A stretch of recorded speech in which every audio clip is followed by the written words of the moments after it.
Assalamualaikum warahmatullahi ta'ala wabarakatuh. Selamat sore Kang. Maaf Kang, saya mau tanya. Ada satu ayat yang menerangkan tentang insan itu rahasiaku dan aku itu rahasia insan sendiri. Gimana itu Kang? Monggo Kang dijelaskan Kang. Terima kasih. Assalamualaikum warahmatullahi ta'ala wabarakatuh. Assalamualaikum warahmatullahi wabarakatuh. Bismillahirrahmanirrahim. Ashhadu an la ilaha illallah wa ashhadu anna Muhammadur Rasulullah. Allahumma salli ala sayyidina Muhammad wa ala ali sayyidina Muhammad. Rabbi israh li sadri wa yassir li amri wahlul 'uqdatam min lisani yafqahu qawli. Amin. Bismillahirrahmanirrahim. Alhamdulillahi rabbil alamin. Pertanyaan Kang Uhwan dari Gresik. Mohon maaf baru kami balas malam ini. Bismillahirrahmanirrahim. Al-insanu sirri wa ana sirruhu wa sirri sifati wa sifati li ghairihi.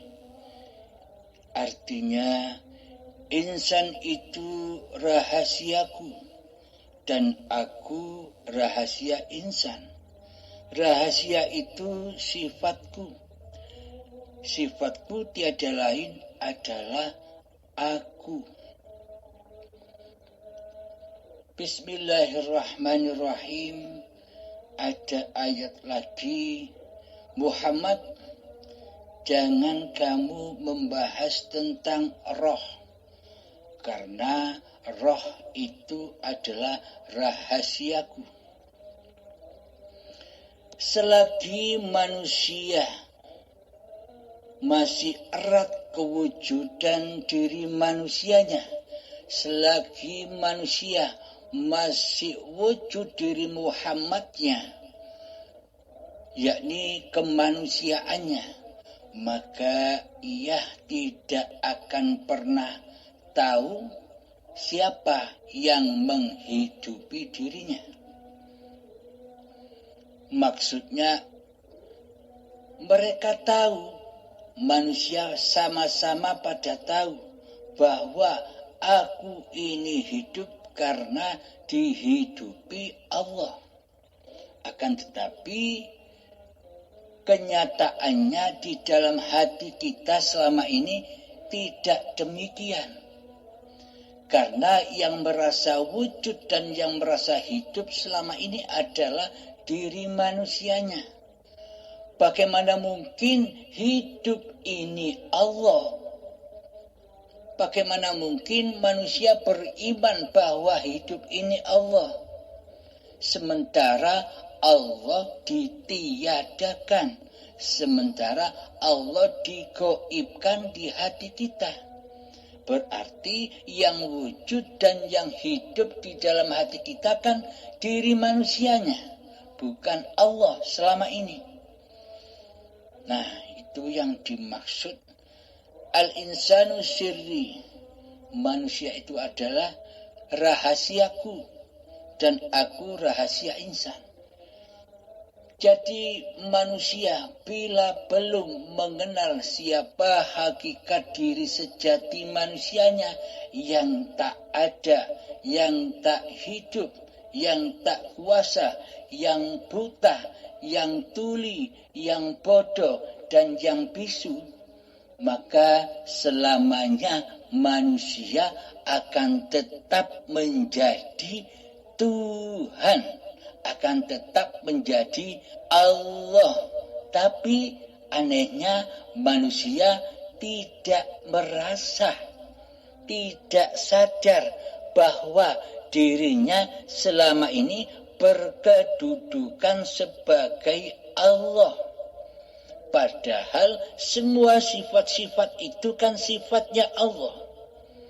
Sementara yang mempunyai sifat wujud, hidup dan sebagainya kita tiadakan, kita goibkan keberadaannya selama ini. Nah, berarti yang ngaku jadi Allah kan kita selama ini, tapi kita tidak sadar. Inilah rahasia Allah.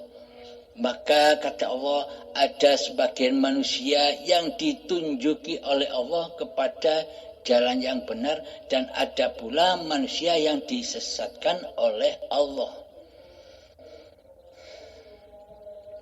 Rahasia lagi pada ayat ini. Bismillahirrahmanirrahim. Wa nahnu aqrabu ilaihi min hablil warid. Dan aku dan kami lebih dekat kepadamu daripada urat nadimu, daripada urat lehermu. Apa maknanya? Allah memang lebih dekat kepada kita semua daripada kita sendiri. Selagi urat leher, selagi urat nadi itu belum terputus, maka kita semua takkan bisa bertemu dengan yang lebih dekat dengan diri kita daripada kita sendiri. Maka dari itu, bila wujud dan hidup ini masih diakui sebagai wujud dan hidup manusianya, maka selamanya manusia akan buta kepada yang lebih dekat kepadanya, yakni Allah. Bila mata hati kita buta, meskipun dibungkus dengan amal ibadah yang sedemikian banyaknya, meskipun dibungkus dengan sholat, meskipun dibungkus dengan ibadah, meskipun dibungkus dengan puasa, akan tetapi selamanya seluruh sholat, ibadah dan puasa itu hanya untuk diri manusianya sendiri, yakni semuanya diakui sebagai miliknya manusia. Yakni hati selalu berpraktek linafsi, milikku hamba. Karena yang jadi Tuhan hambanya, bukan Allah. Bila yang jadi Tuhan itu Allah di hati kita, pasti praktek hati akan berpulang kepada lillahi ta'ala. Bila Allah yang menjadi Tuhan kita, bila Allah yang mempergerakkan seluruh gerakan badan kita, bila Allah yang mensolatkan kita, bila Allah yang mengibadahkan kita, bila Allah yang mempuasakan kita, maka seluruhnya akan lillahi ta'ala. Bukan perbuatan manusianya, bukan aku manusianya yang bisa sholat, yang bisa ibadah, dan yang bisa puasa. Semuanya adalah Allah dan milik Allah di alam lillahi ta'ala. Maka dari itu, ketika urat nadi dan urat leher ini belum terputus, maka manusia selamanya akan berada di lembah kedustaan, di lembah anar, selalu panas hatinya, digodok oleh cinta dunia. Karena mata hatinya buta, picek, yang dipandang hanya dirinya sendiri dan dunia, maka diperbudaklah manusia itu oleh hawa nafsu iblis dan setan yang menaunginya. Karena iblis dan setan itu selalu menyesatkan manusia. Meskipun dibungkus ibadah dan sholat, meskipun dibungkus berpuasa, akan tetapi setan dan iblis itu selalu mengajak, mengaku-akui bahwa itu sholatmu, bahwa itu ibadahmu, bahwa itu puasamu. Hamba tak ada urusan dengan Allah. Karena Allah selama ini kita goibkan, kita rahasiakan. Yang kita nampakkan, yang kita wujudkan di hati kita adalah diri manusia kita sendiri. Ya, iblis setannya adalah diri manusia kita sendiri. Karena iblis dan setan itu nyata, bukan goib. Siapa kenyataan iblis dan setan itu? Yakni manusia yang masih merasa dirinya lah yang wujud, dirinya lah yang hidup, dirinya lah yang berkuasa untuk melaksanakan seluruh syariat-syariat manusianya. Manusia pada lupa bahwa hakikat yang bersyariat itu bukan manusianya. Yang bersyariat itu adalah hidup yang menghidupi manusianya. Itulah yang bersyariat. Maka dari itu Kanjeng Nabi Muhammad dan Allah menuntun kita semua, seluruh manusia, agar kita kembali ke alam lillahi ta'ala di seluruh setiap ibadah dan sholat kita, yakni pada niat. Innamal a'malu binniyah. Segala sesuatu amal itu tergantung niatnya. Di dalam hatinya itu prakteknya li nafsi atau lillahi ta'ala. Maka diri kita masing-masinglah yang paling paham akan itu. Hati kita sendirilah yang paling paham menghisap untuk itu. Hati kita sendirilah yang bisa mengecek semua itu. Dicek hati kita ini masih wujud manusianya ataukah sudah wujud Allahnya yang mentuhani badan-badan ini, yang mentuhani seluruh peribadatan dan sholat ini, yang mentuhani puasa ini. Selama yang mentuhani masih diri manusianya, inilah kekufuran, inilah kedustaan, inilah persekutuan. Hamba mensekutukan Allah dengan diri manusianya. Karena selama ini hamba masih berkedudukan, berposisi sebagai Allah di hatinya. Karena Allahnya gaib, maka yang jadi Allah adalah diri manusianya sendiri dengan sifat-sifat Tuhannya.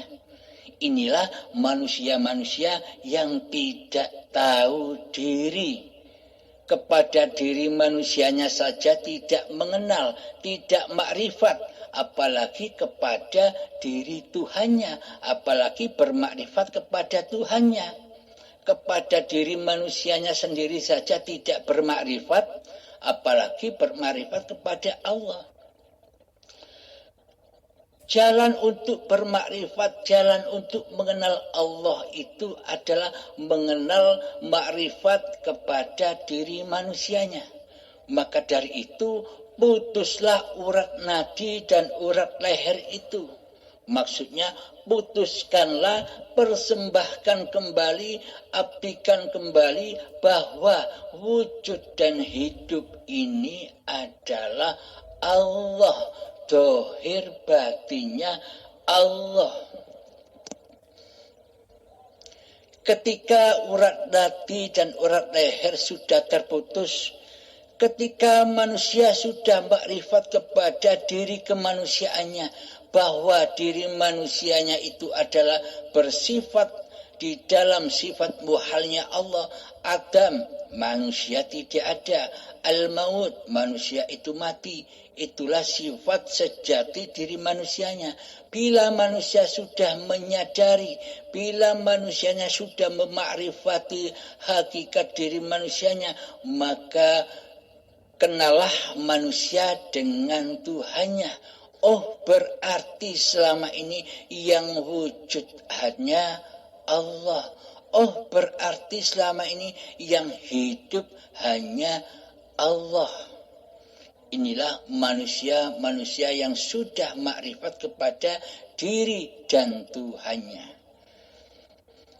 Maka dari itu, ketika urat nadi ini masih kita akui sebagai kehidupan manusia kita, selamanya kita tak akan pernah tahu siapakah yang lebih dekat dari urat nadi kita, yakni Allah lah yang menghidupi manusia.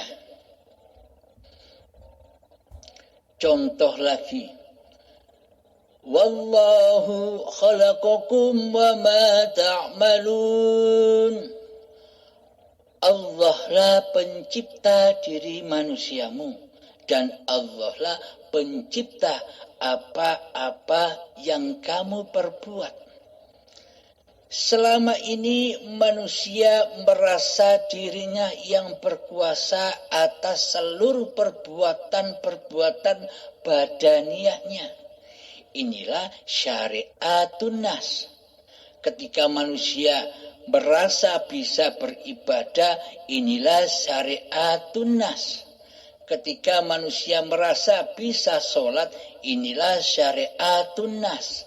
Ketika manusia masih merasa berkuasa untuk berpuasa Ramadan, inilah syariatun nas. Karena yang mentuhani atas seluruh syariat-syariat badannya masih dikuasai oleh kehidupan manusianya. Inilah semua amal inilah yang dikatakan oleh Allah amal yang fana, amal yang hancur lebur. Karena apa? Karena kiblatnya amal ini adalah kepada kewujudan diri manusianya lah yang merasa beramal. Yakni hati masih berpraktek linafsi, amalku hamba.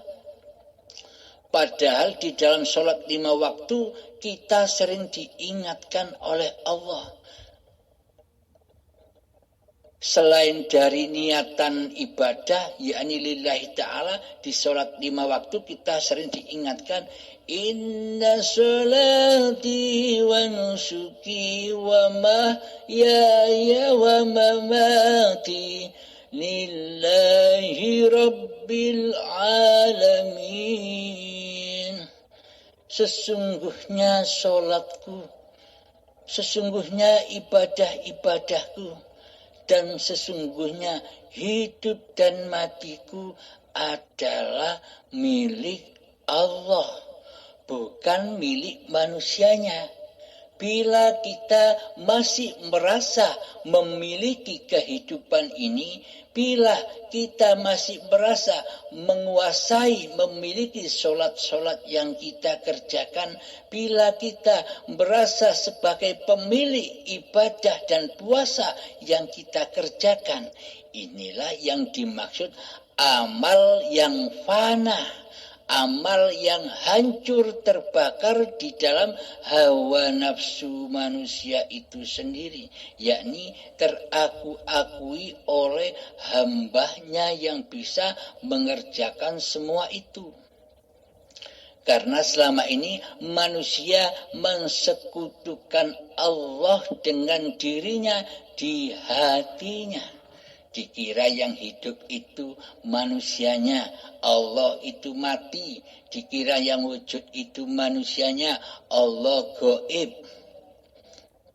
Seluruh posisi Allah sudah diambil oleh manusianya selama ini. Inilah yang dimaksud manusia belum menyadari bahwa selama ini manusianya lah yang berposisi sebagai Allah di hatinya. Semua itu terjadi karena manusia belum bermakrifat kepada hakikat diri sejati manusianya. Tidak tahu dirinya sendiri. Maka dari itu al-insanu syirri, rahasia, wa anasiruhu, yang menjadi rahasia manusia adalah ya Allah itu sendiri. Ketika urat nadi sudah putus, maka dari itu syarat utama, syarat yang tidak bisa ditinggalkan untuk berjumpa Allah itu adalah lewat pintu kematian. Orang-orang yang sudah mati itulah yang sudah berjumpa dengan Tuhannya. Jika manusia kita masih erat kewujudan diri manusianya, jika manusia kita masih merasa hidup ini hidup manusianya, berarti manusia itu masih menjadi raja di bumi ini. Di bumi ini kita didatangkan oleh Allah sebagai khalifah, sebagai wakil, bukan sebagai ketua.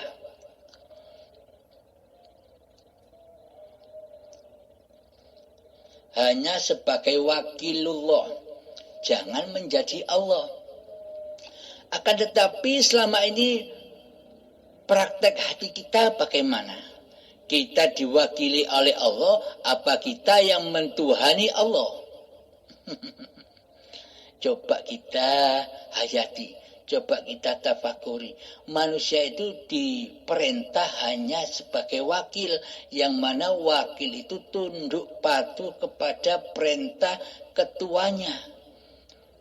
Akan tetapi kebalikannya, manusianya menjadi ketua dan Allah disuruh menjadi wakil, malah Allah digoibkan di hati kita selama ini. Betul tidak? Nah, marilah kita sadari, marilah kita makrifati diri manusia ini.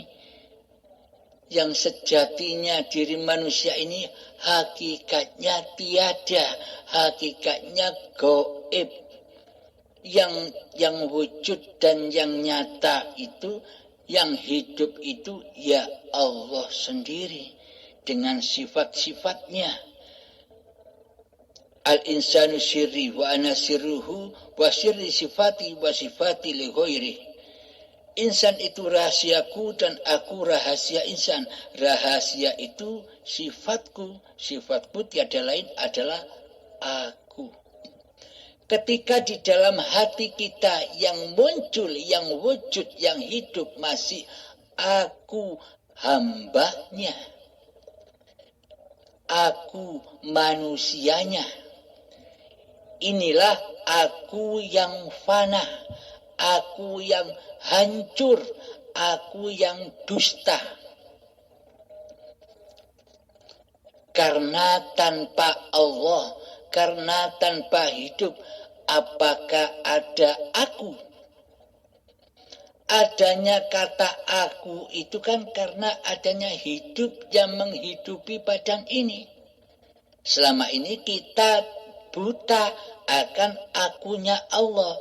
Kita selama ini berkiblat kepada aku diri manusianya. Ketika aku diri manusianya masih wujud dan hidup di hati ini, maka seluruh apapun yang dilakukan, meskipun terbungkus dengan amal-amal ibadah, selagi aku manusianya yang melakukannya, inilah alam fana, inilah alam dunia. Bagaimana agar akunya Allah nyata di hati kita? Maka matikanlah diri kita. Itu syaratnya bila ingin bertemu dengan hayatullah. Maka lengserkan dulu kehidupan diri manusia kita. Kembalilah lagi, tahu diri lagi bahwa manusia itu tidak punya sifat hidup.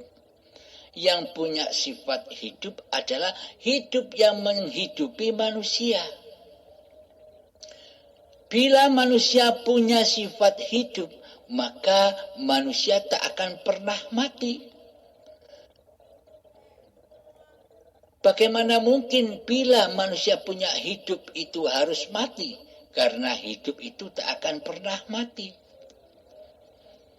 Kenyataannya seluruh manusia sejak Nabi Adam sampai hingga saat ini semuanya mati.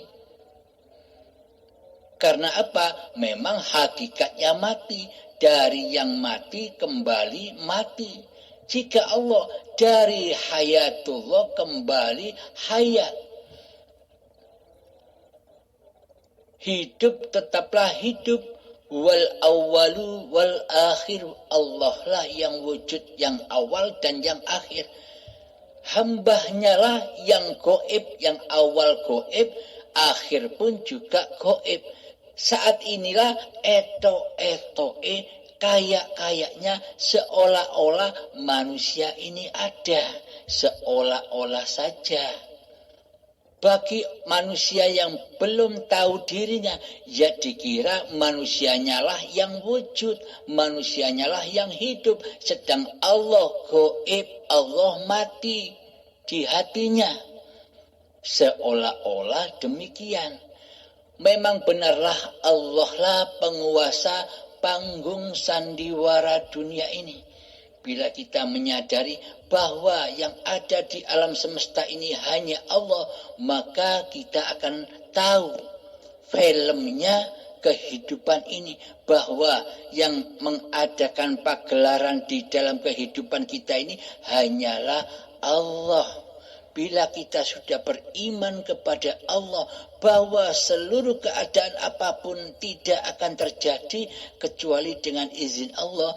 Bila kita sudah menyadari hal itu, maka hati kita tak bakal tersiksa, tak bakal panas menghadapi seluruh keadaan apapun yang kita hadapi. Karena kita selama ini sudah menyadari bahwa diri manusia ini tidak hidup sendiri. Adanya diri manusia ini karena dihidupi, diperankan, diperjalankan oleh penciptanya. Sedang manusia hanyalah wakil-wakil Allah. Al-insanu sirri wa ana sirhu. Jadi dibalik wakil-wakil Allah itulah Allah. Bisa dipahami? Semoga saya dan kita semua dipahamkan oleh Allah. Maka dari itu, makrifatilah diri kita sendiri agar kita bisa bermakrifat kepada siapa Tuhan pencipta diri kita. Di dalam tafakur, di dalam duduk berzuhud, kita latih dengan penuh dengan kesabaran. Insya Allah, bila kita melatih dengan penuh kesabaran, Allah pasti akan membimbing kita semua. Bila hati kita ingin berjumpa Allah, apalagi Allah. Namun bagi manusia yang tidak mau, yang tidak ingin berjumpa Allah, meskipun ia ibadah, dialah manusia yang merasa benar berketuhanannya tanpa menyaksikan keadaan hatinya yang masih linapsi. Yang penting ibadah. Ini adalah ibadah yang dusta di sisi Allah. Ibadah yang sesungguhnya itu apa? Yang sesungguhnya adalah la maujudan illallah. Praktekkan di dalam hati kita, yang ada hanya Allah. Inilah yang dimaksud ibadah. Inilah yang dimaksud sholat. Inilah yang dimaksud puasa. Inilah yang dimaksud haji. Seluruhnya di dalam syahadat. Assalamualaikum warahmatullahi wabarakatuh.